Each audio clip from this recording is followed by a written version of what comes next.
Utilize a resistência e teimosia dos outros. Alguns são especialmente resistentes a qualquer tipo de influência.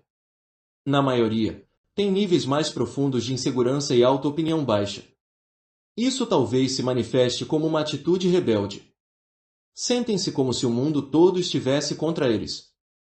Precisam reafirmar a sua vontade a todo custo e resistir a qualquer tipo de mudança. Farão o contrário do que os outros lhes sugerem. Buscarão conselhos para um problema ou sintoma específico, apenas para encontrar dezenas de motivos pelos quais os conselhos oferecidos não lhes funcionarão. O melhor a fazer é jogar uma partida de judô mental com essas pessoas. No judô, você não se contrapõe aos movimentos do adversário com um golpe seu, mas encoraja a energia agressiva, resistência, dele a fim de fazê-lo cair por conta própria. Aqui estão algumas maneiras de pôr isso em prática na vida cotidiana. Use as emoções das pessoas. No livro Change, Mudança, os autores terapeutas, Paul Watzlawick, John H. Viacla e Richard Fee discutem o caso de um adolescente rebelde, suspenso da escola pelo diretor por ter sido flagrado traficando drogas. Ele ainda tinha que fazer a lição de casa, mas estava proibido de ir ao campus. Isso provocaria um grande prejuízo ao seu negócio de venda de drogas, e o rapaz ardia com uma sede de vingança. A mãe consultou um terapeuta, que lhe disse o seguinte: explique ao seu filho que o diretor acredita que apenas os alunos que frequentam as aulas pessoalmente se sairão bem.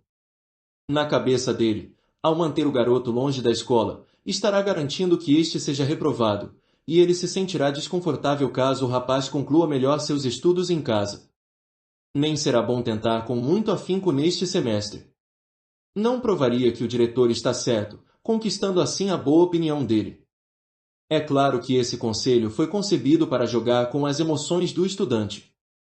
Agora não havia nada que este desejasse mais do que embaraçar o diretor, e assim ele se debruçou sobre as tarefas de casa com grande energia, que era bem o que o terapeuta pretendia. Em essência, a ideia não é se contrapor às emoções fortes das pessoas, mas se mover com elas e encontrar uma maneira de canalizá-las numa direção produtiva. Utilize a linguagem delas.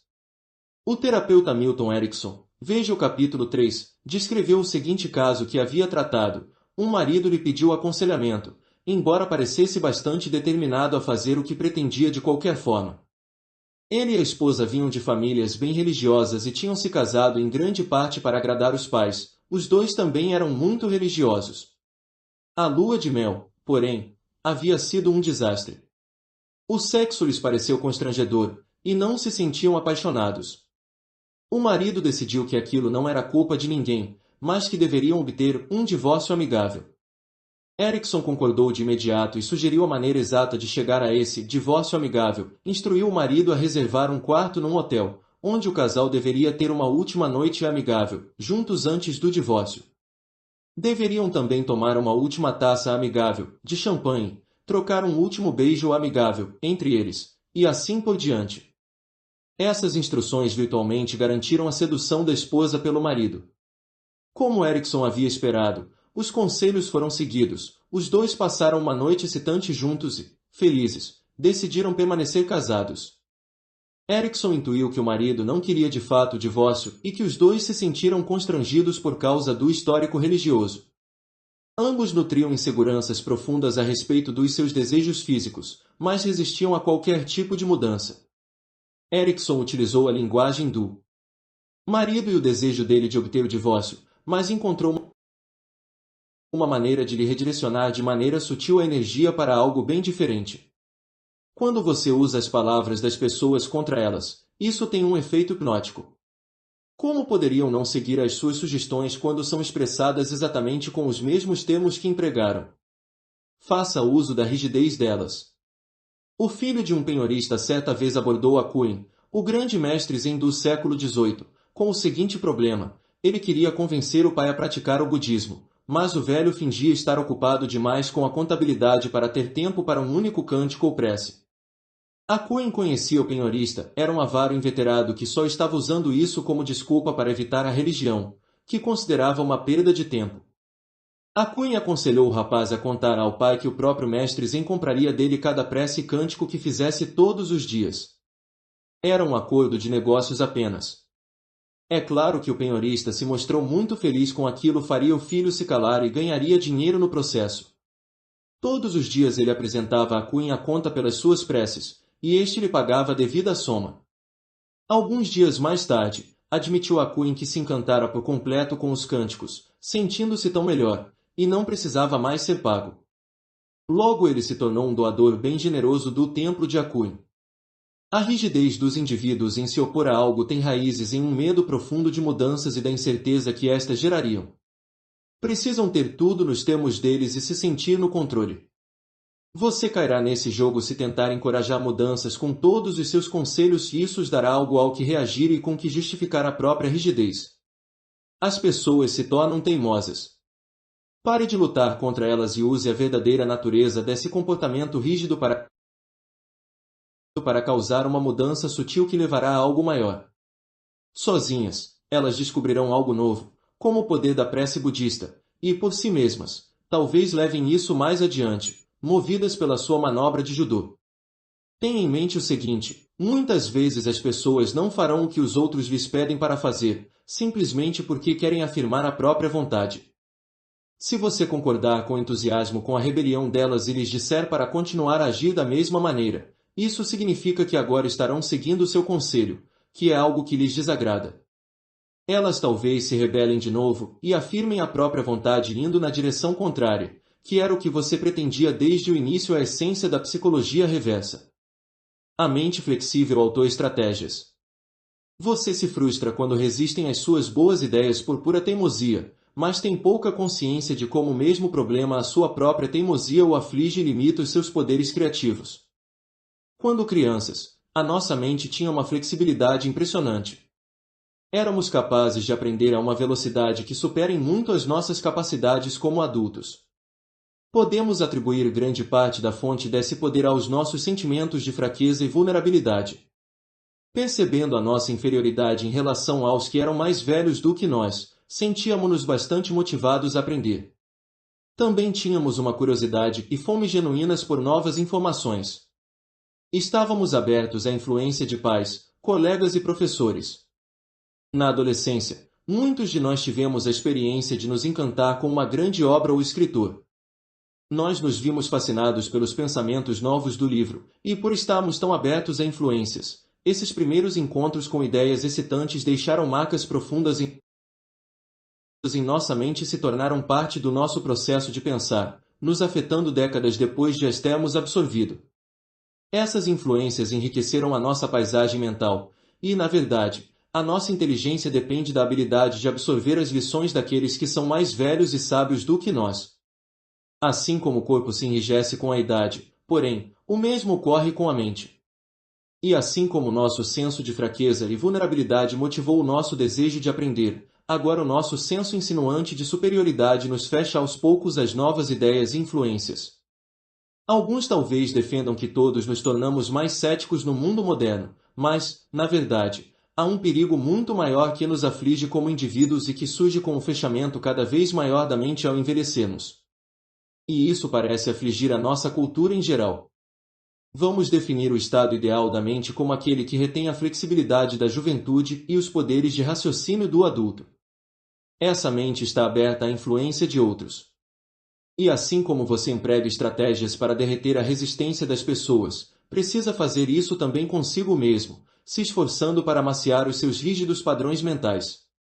Para alcançar esse ideal, adote o princípio básico da filosofia socrática. O jovem Querefonte, um dos primeiros admiradores de Sócrates, frustrado porque nem todos os atenienses veneravam seu mestre como ele fazia, visitou o oráculo de Delfos e perguntou: existe um homem mais sábio do que Sócrates em toda Atenas? O oráculo respondeu que não. Querefonte se sentiu vindicado na sua admiração a Sócrates e correu para contar ao mentor a boa notícia. Sócrates, porém, sendo um homem humilde, não se alegrou ao ouvir isso e decidiu provar que o oráculo estava enganado. Visitou muitas pessoas, cada uma eminente na sua própria área política, artes, negócios, e lhes fez muitas perguntas. Quando se atinham ao conhecimento da própria área, elas soavam bem inteligentes. No entanto, depois passavam a discorrer sobre todo tipo de assuntos de assuntos sobre os quais era evidente que não sabiam nada. A respeito desses temas, elas apenas recitavam a sabedoria convencional. Não haviam considerado a fundo nenhuma daquelas ideias. Por fim, Sócrates teve de admitir que o oráculo estava mesmo correto, ele era mais sábio do que todos os outros porque tinha consciência da própria ignorância. Repetidas vezes, examinava e reexaminava as suas ideias, encontrando incongruências e emoções infantis alojadas dentro delas. O seu lema havia se tornado: a vida não reexaminada não vale a pena ser vivida. O encanto de Sócrates, que o tornava tão diabolicamente fascinante aos jovens de Atenas, era a suprema abertura da mente. Em essência, assumia a posição mais frágil e vulnerável da criança ignorante, sempre fazendo perguntas. Pense nisso da seguinte forma: gostamos de zombar das ideias supersticiosas e irracionais nas quais a maioria de nós acreditava no século XVII. Imagine como as pessoas do século XXV zombarão das nossas, as quais são condicionadas pelos preconceitos incutidos em nós pelos nossos pais, pela nossa cultura e pelo período histórico em que vivemos. São limitadas ainda mais pela rigidez cada vez maior da mente. Um pouco mais de humildade sobre o que sabemos nos tornaria todos mais curiosos e interessados numa gama mais ampla de ideias. Em se tratando das suas ideias e opiniões, encare-as como brinquedos ou blocos de construção com os quais está brincando. Alguns você guarda, outros você derruba, mas o seu espírito permanece flexível e brincalhão. Para levar isso mais adiante, adote uma estratégia promulgada por Friedrich Nietzsche: aquele que quiser de verdade conhecer algo novo, seja uma pessoa, um acontecimento, um livro, faria bem em contemplá-lo com todo o amor possível e desviar rápido os olhos de tudo nele que encontrar de desfavorável, repelente, falso, e expulsar mesmo esses elementos da mente. Assim, por exemplo, permite ao autor de um livro a mais longa dianteira, e então, como alguém assistindo a uma corrida, deseja com o coração acelerado que ele atinja o seu objetivo. Pois, com esse procedimento, penetra-se no coração da coisa nova, a ponto de movê-la de fato, e é precisamente isso que conhecer algo significa. Se alguém chega a esse ponto, a razão pode ter as suas reservas mais tarde. Essa superestimação, a suspensão temporária do pêndulo crítico, era apenas um artifício para atrair para fora a alma da coisa. Mesmo em textos que sejam contrários às suas próprias ideias, há muitas vezes algo que soa verdadeiro, que representa a alma da coisa. Abrir-se para essa influência dessa maneira deveria se tornar parte dos seus hábitos mentais, permitindo-lhe entender melhor as coisas, até mesmo para criticá-las da maneira adequada. Às vezes, porém, essa alma o comoverá também e ganhará alguma influência, enriquecendo a sua mente no processo. De vez em quando, é bom largar o seu conjunto mais profundo de regras e restrições.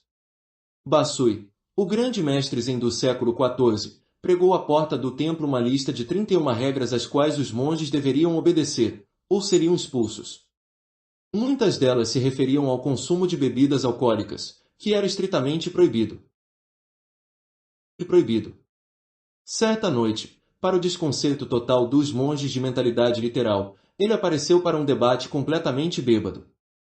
E jamais se desculpou ou repetiu o ato, mas a lição era simples, as regras eram apenas diretrizes e, para demonstrar a nossa liberdade, precisamos violá-las de vez em quando.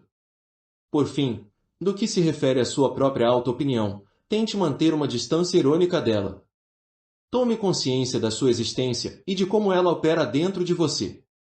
Aceite o fato de que não é tão livre e autônomo como gostaria de acreditar. Você se adapta às opiniões dos grupos aos quais pertence, compra produtos por causa de influências subliminares, é manipulável. Entenda também que não é tão bom quanto a imagem idealizada da sua auto-opinião. Como todos os outros, é bastante absorto em si mesmo e obcecado com os próprios interesses. Com essa consciência, não sentirá a necessidade de ser validado pelas pessoas. Em vez disso, você se esforçará para se tornar independente de verdade e para se preocupar com o bem alheio, e não permanecer atrelado à ilusão da sua auto-opinião. Havia algo terrivelmente sedutor no exercício da influência. Nenhuma outra atividade era comparável. Projetar a própria alma numa forma graciosa, e deixá-la descansar ali por um momento, ouvir as suas próprias opiniões intelectuais ecoadas de volta com toda a melodia adicional da paixão e da juventude, transmitir o próprio temperamento para o outro como um fluido sutil ou um estranho perfume. Havia nisso uma euforia real. Item talvez a euforia mais satisfatória que nos restou numa era tão limitada e vulgar como a nossa, uma era carnal em excesso em seus prazeres, e comum em excesso em suas metas. Item Oscar Wilde,